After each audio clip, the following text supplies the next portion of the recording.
my time as a minister for about 10 years in Telangana, I represented multiple departments including technology and industries, commerce, urban development, etc. One of the proudest achievements during my term as a minister in Telangana was creation of these innovation ecosystems and letting them work in synergy with each other. T-Hub, which is the world's largest technology incubator, nurtures startups and ideas. And T-Works, which is India's largest prototyping facility, allows engineers, allows hobbyists, allows enthusiasts like transform these ideas into that incubation and prototyping be just a heartbeat apart.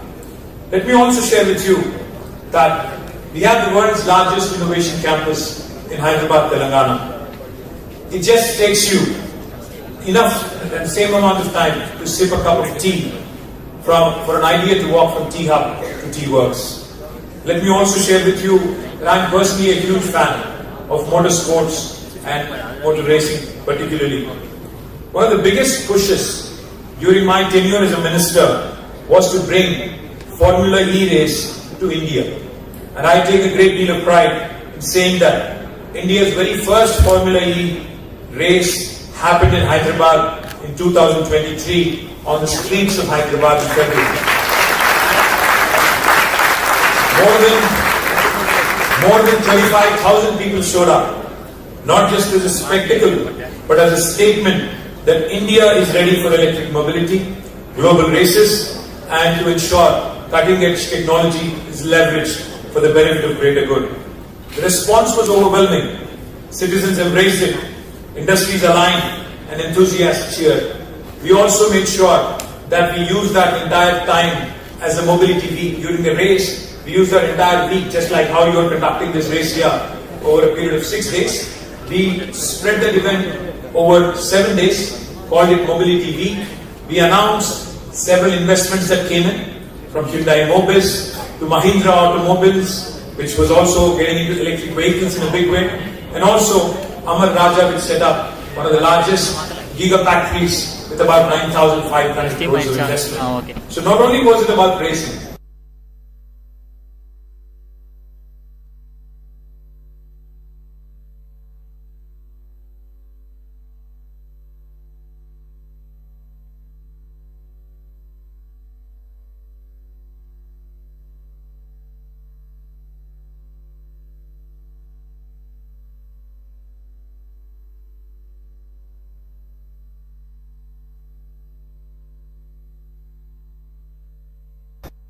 where you have innovation, where you have research, where you also have incubation and manufacturing, all happening in 3 different clusters as part of Telangana Mobility Valley.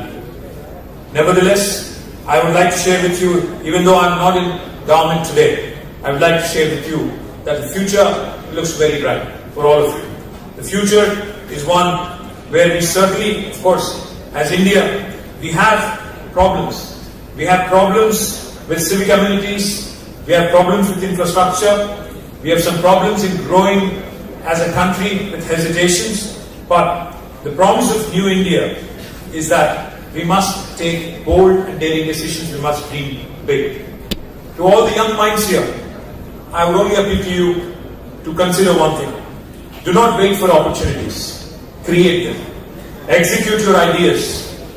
Feel the adrenaline like you are on the racetrack. Every turn, every risk, every push matters because you only have one life to live. Better live it up and make sure that it counts. Let me also share one thing with you. You are a very restless generation. You are not the generation that sits and listens to lectures and listens to sermons. Let me tell you, as restless young bunch, you need to start questioning more and more often. What happens when a young engineer sees a racing car and asks himself or herself, I want to build one like this? I was told a very fascinating story on my way to the campus here by Vish, who accompanied me and who brought me here. He told me about the story of Mr. G.D. Naidu from Coimbatore, about 80 years ago, who had built a fascinating car by traveling all the way to Germany, brought back a car and rebuilt it all the way ground up from nuts to bolts and to a full-fledged car. If If he could do it 80 years ago in Coimbatore, when infrastructure was not as great, when access was not as great, when there was no Instagram, when there was no social media, now I would ask you, I would urge you to consider, and I believe you can do this. My belief is simple. One among you will not just build the car like GD did, but you will also build the engines, you will build the batteries, and you will also build the software behind it. Why not imagine that the next Tesla should come from Coimbatore or Toothukudi, or the next BYD should come from Hyderabad or Vijayawada? Why not? You have to dream, you have to think big. And I would also ask you to consider one thing. It's easy to be a job seeker. It's very easy to graduate, go get a job, and live life in a quiet lane. Do you want to live your life in a quiet lane, or do you want to live your life in a fast lane? It's something that you will have to decide. You could be a job seeker, or you could be a job creator for the rest of you. Once you start dreaming big, you'll often be surprised by your own potential. It is a privilege, certainly for me, to stand among you, because you are the architects of New India. When I call you the New India, it is not just about the demographic dividend, as we already have an advantage with, but I'm quite bullish on the aspirations and the hunger that you guys show. While we were coming here, we were having a quiet conversation, myself, Shankar, and a few friends. They were telling me very quietly that people from metros like Chennai, Hyderabad, Bangalore, Kolkata, Mumbai versus kids from tier 2 towns, could be Coimbatore, could be Warangal, could be smaller towns in India. My friends when we were having a conversation, they were sharing with me that students and kids from tier 2 towns and tier 3 towns have more fire in their belly.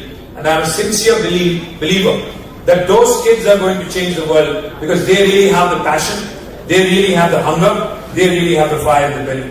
This New India will not just come from metros and places where you are entitled.